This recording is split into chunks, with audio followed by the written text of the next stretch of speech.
Orang yang masih punya dua orang tua itu sama artinya dengan punya Tuhan dalam rumah itu. Coba bayangkan, marah dan senangnya bergantung pada mereka berdua. Marah dan senangnya Tuhan pada kita bergantung pada itu, sesuatu yang sangat luar biasa. Assalamualaikum, selamat datang di channel Keluarga 537.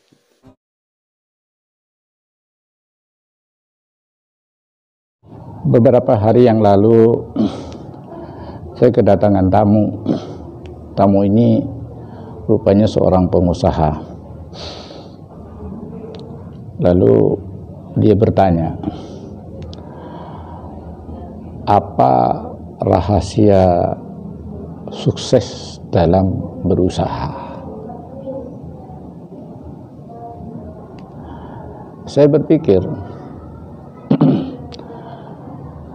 kalau saya menjawab dengan pertanyaan-pertanyaan yang umum berlaku, kayak misalnya manajemennya harus bagus, terus membangun merek usaha, merek dagang dan sebagainya, orang ini sudah lebih alim dari saya. Karena itu saya tidak menjawab hal-hal yang berbau ekonomi seperti itu. Tapi justru pada saat saya ingin memberikan jawaban terhadap tamu saya itu, saya malah ingat pada penelitian yang dilakukan di Jepang. Di situ ada penelitian yang cukup besar. Makanya saya kemudian seringkali berkata, orang yang masih punya dua orang tua itu sama artinya dengan punya Tuhan dalam rumah itu. Coba bayangkan, marah dan senangnya bergantung pada mereka berdua. Marah dan senangnya Tuhan pada kita bergantung pada itu, sesuatu yang sangat luar biasa, sangat luar biasa. Yang diteliti adalah pasangan keluarga muda, artinya keluarga baru. Itu objeknya. Fokus penelitiannya adalah relasi atau korelasi antara perbuatan baik keluarga itu terhadap dua orang tuanya bagi kehidupan ekonomi. Artinya yang menjadi masalah dari penelitian itu, apakah kalau sebuah keluarga itu baik memperlakukan dua orang tuanya, punya dampak terhadap ekonominya. Ternyata hasil penelitian itu menyimpulkan sebuah kesimpulan yang sangat menarik. Semakin baik seorang anak perlakuannya terhadap dua orang tua, semakin bagus ekonomi anak itu. Dan sebaliknya, semakin buruk perlakuan anak itu terhadap dua orang tuanya, semakin buruk ekonomi anak itu. Ternyata dari hasil penelitian ini, korelasi antara perlakuan seorang anak terhadap orang tuanya itu besar pengaruhnya terhadap ekonomi anak itu. Bahkan yang lebih mengagumkan dari hasil penelitian ini menyebutkan, siapa yang memperlakukan dua orang tuanya seperti raja dan ratu, maka rezeki anak itu akan menjadi seperti rezeki raja dan ratu. Dan siapa yang memperlakukan dua orang tuanya sebagai pembantu, maka rezeki anak itu akan menjadi seperti rezeki pembantu. berbuat baik kepada dua orang tua bagi kita yang beragama Islam itu sudah bukan merupakan sebuah nasihat yang baru. Sejak kecil kita sudah tahu, bahkan di antara kita sudah hafal hadis dan dari sebagainya. Pertama, hadis yang sangat populer adalah ketika Nabi ditanya oleh seorang sahabat, siapakah yang paling berhak mendapatkan pergaulan terbaik dari saya? Kata sahabat itu, lalu Nabi jawab, ibumu. Lalu siapa? Ibumu.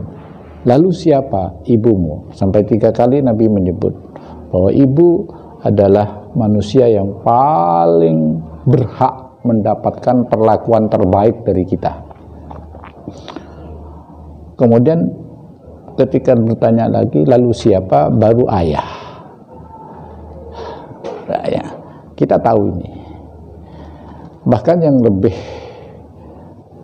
mengagumkan lagi, Nabi menyebutkan ridullah fi ridul walidain, senangnya Allah pada kita itu bergantung pada senangnya dua orang tua pada kita. Wa sukhtullah fi sukhtil walidain, dan kemarahan Allah pada kita itu ada di kemarahan dua orang tua kita. Ini artinya kalau kita bikin orang tua kita marah, maka Allah marah sama kita. Kalau kita bikin orang tua kita tersenyum, maka Allah tersenyum pada kita. Kalau kita bikin orang tua kita senang, maka Allah senang dengan kita. Loh, bayangkan akibatnya. Jadi kalau boleh ibaratkan, sungguh beruntung orang yang masih memiliki dua orang tua, karena dia bisa melakukan ini.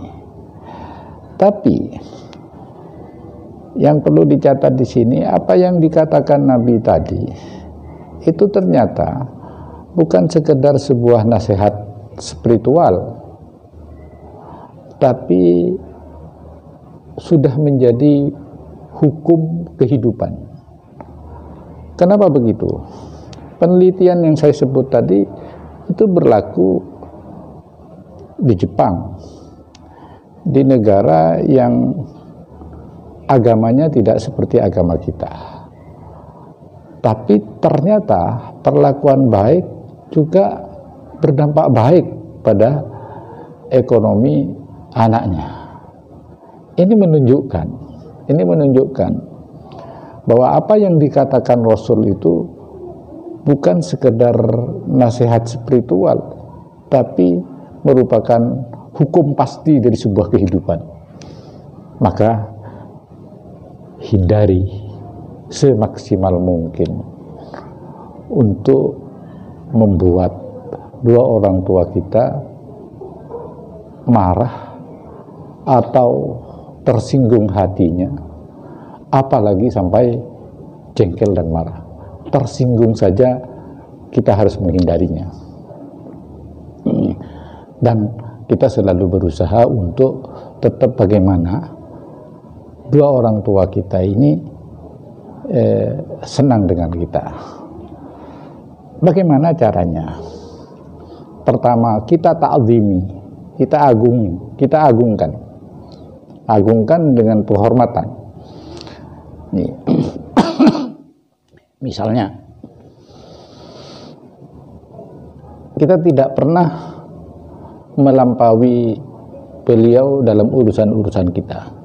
Punya urusan apa saja, kita bicarakan dengan orang tua, lalu kita minta restunya, sehingga orang tua itu merasa dihormati oleh Anda, tidak dianggap sebagai seseorang yang tidak tahu masalah. Lalu Anda tidak pernah mau bicarakan dengan dua orang tua.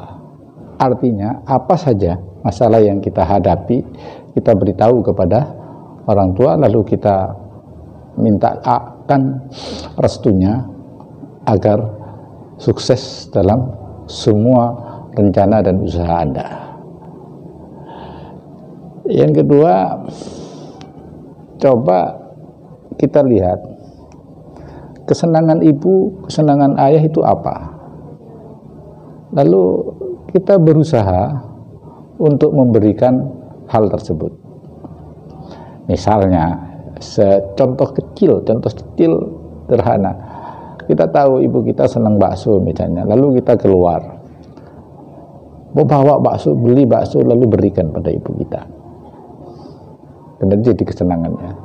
Atau ayah kita misalnya suka apa, suka ini, lalu kita beli ini, lalu kita berikan kepada ayah, sehingga si ayah sangat senang dengan barang itu karena memang sudah menjadi kesenangannya. Lalu kiat ketiga, mau apa saja mintai restu dan doanya, dan jangan pernah mengenyampingkan dua orang tua ini, baik dalam soal bepergian. Jadi kalau kita bepergian, kita pamit. Kalau jarak kita jauh, paling tidak kita telepon, memberitahu saya akan pergi ke ini Bu, mohon doanya, mohon maaf kami tidak sempat mampir ke rumah, dan lain sebagainya. Pendek kata, jangan sampai dilampaui dua orang tua kita ini dalam semua urusan kita. Terima kasih sudah menonton video ini. Jangan lupa subscribe, share, like, dan komen.